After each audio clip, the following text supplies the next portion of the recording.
ঈদের নানা রকম খবর নিয়ে আমি আছি ইত্যাদি, আমার সাথে আছে মিয়া। এখন খবর পড়া হচ্ছে ইত্যাদি মিয়া।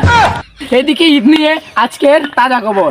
ময়মনসিং মার্কেট করতে গিয়ে দুই পুরুষ মহিলার বুরকার তলে পড়ে নিহত। এদিকে আবার ইত্যাদি ব্যক্তিগত রিপোর্টার থেকে জানা গেছে যে ময়মনসিং মার্কেটে মহিলাদের জন্য একটা পিঁপড়াও ঢুকতে পারছে না। এদিকে ঈদের 2-3 দিন আগের বাসি খবর। ঢাকা থেকে গার্মেন্টস ছুটি হওয়ার পর সেখান থেকে 3 টন মশা ময়মনসিং ব্রিজের তলে পড়ে আহত, এবং ফায়ার সার্ভিস কর্মকর্তাদেরও খুঁজে পাওয়া যাচ্ছে না। তারা নাকি ঈদের ছুটিতে বাড়িতে সবাই চলে গেছে। এখন শুনবেন ঈদ নিয়ে আন্তর্জাতিক চাঁদের খবর। সৌদি আরবে নাকি চাঁদ দেখা গিয়েছে, কিন্তু বাংলাদেশে এখনো কোনো চাঁদের দেখা মেলেনি। এই নিয়ে বিস্তারিত আলোচনা করবেন আমাদের রিপোর্টার ঢাকা থেকে মোহাম্মদ কুদ্দুস আলী। আমরা সরাসরি তার কাছে চলে যাচ্ছি। হ্যাঁ, হ্যালো কুদ্দুস আলী, আপনি কি শুনতে পাচ্ছেন? হ্যাঁ ইত্যাদি সাহেব, আমি শুনতে পাচ্ছি। ওখানে ঢাকার অবস্থা কি, ওই নিয়ে আপনি কিছু বলুন। হ্যাঁ, আপনারা সকলেই জানেন যে সৌদি আরবের চাঁদ উঠেছে, কিন্তু বাংলাদেশে এখনো উঠেনি। এটা নিয়ে বাংলাদেশের সমন্বয়করা তুমুল হট্টগোল করছে, এবং কি আপনারা দেখতে পাচ্ছেন ওইদিকে যে তারা এমন আন্দোলন করছে যে আন্দোলনের কারণে রাস্তাঘাটে জ্যাম লেগে গেছে। এবং আপনারা যদি আজকে চাঁদ না উঠান তাহলে তারা বলতেছে যে এই সরকারেও তারা বাতিল করে দেবে। এই ছিল ঢাকার সর্বশেষ খবর, এবং আপনারা ভালো থাকলে থাকবেন, না থাকলে নাই। ঈদে এসে বাড়ি যাবেন।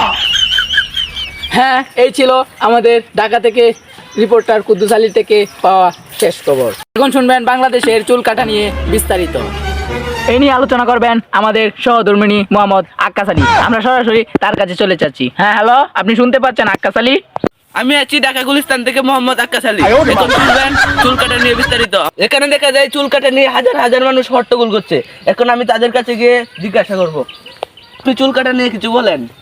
কি আর বলুম ভাই, গেছে বছর চুল কাটা আসলাম, মাঝখানে আবার কুরবানি ঈদ গেছে, এই বছর আবার রোজা ঈদ যাইতেছে গা, তো আমার চুল কাটার কোনো ব্যবস্থা হয় না। আপনারা তো একজনের মতামত জানতে পারলেন, এখন আমরা অন্যজনের কাছে জিজ্ঞাসা করবো। ভাই আপনি কিছু বলেন। ভাই কি আর কইয়াম, গত আসলাম চুল কাটবার, ওখানে তো বেড়া চুল কাটতে দিল না। বিয়ার আগের দিন আইছি চুল কাটা, এখন বিয়া তো করতে পারলাম না। এই 4 বছরের বাচ্চা আছে বাড়ি। কি আর বলবো, দুঃখের কথা, তাদেরও মতো অবস্থা আমারও। এখন সরাসরি চলে যাবো নাপিতের কাছে। আপনি কিছু বলেন। আরে বেটা সময় নাই, সামনে বসতে নাই। আপনারা দেখতেই পাচ্ছেন নাপিতের ব্যস্ততা। মনে করছিলাম আমার চুল কাটাম, কিন্তু পাওনা জায়গা। আপনারা ইতিমধ্যে দেখতেই পেলেন চুলের বাজারে আগুন লেগে গেছে। এখন ইতিমধ্যে আমাদের ইত্যাদিতে নতুন একটি খবর এসেছে। আমরা সরাসরি সেই রিপোর্টারের কাছে চলে যাব, রিপোর্টার মোহাম্মদ মন্টু মিয়ার কাছে। আপনারা আমাদের সাথেই থাকুন। হ্যাঁ, আপনারা দেখতে পাচ্ছেন নেসা থেকে আগত বিজ্ঞানী আলগা খান, তিনি দীর্ঘ 1 মাস যাবৎ চাঁদের পরীক্ষা নিরীক্ষা করছেন, কিন্তু চাঁদের একটা চুলও খুঁজে পাননি। ইয়েস, আমি পেরেছি। Reporter come here.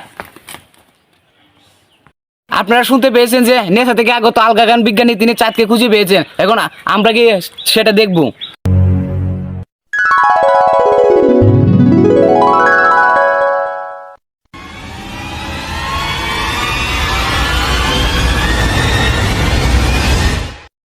এটা কি সত্যি চাঁদ দেখাইছেন?